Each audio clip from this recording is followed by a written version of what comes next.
దేశ అభివృద్ధిని ప్రోత్సహించాలని ఉద్దేశంతో ఈ సూచన ప్రతిపాదించడమైంది.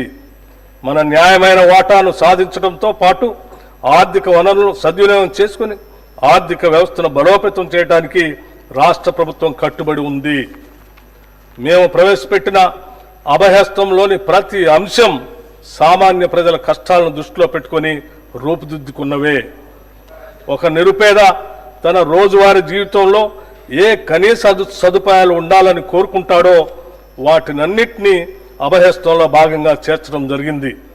మహాలక్ష్మి, రైతు భరోసా, గృహజ్యోతి, ఇందిరమ్మ ఇళ్ళు, చేయూత కింద పెన్షన్లు పంపిణీ వంటి పలు పథకాలను ప్రభుత్వం ఇప్పటికే సమర్థవంతంగా అమలు చేస్తుంది.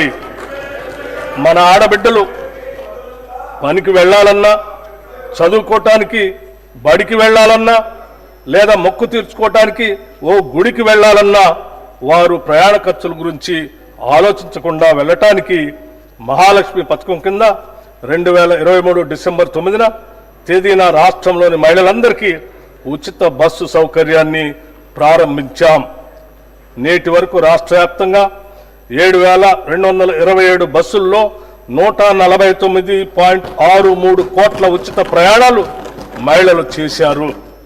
దీని ద్వారా 5,05,95 లక్షల రూపాయలు మహిళలకు కూడా ఆదా అయింది. ప్రారంభ దశలో సాధారణ బస్సుల్లో 60% ఉన్న ఆర్టీసీ ఆక్యుపెన్సీ రేషియో 94% పెరిగింది. మహాలక్ష్మి ప్రత్యేక బస్సుల్లో ఈ ఆక్యుపెన్సీ రేషియో 100% నమోదవుతూ ఉంది. దీనివల్ల ఆర్టీసీ ఆర్థిక పరిస్థితి కూడా మెరుగుపడింది. బస్సుల సంఖ్యను పెంచడమే కాకుండా 6,400 మంది ఉద్యోగులను ఇప్పటికే అదనంగా నియమించడం జరిగింది.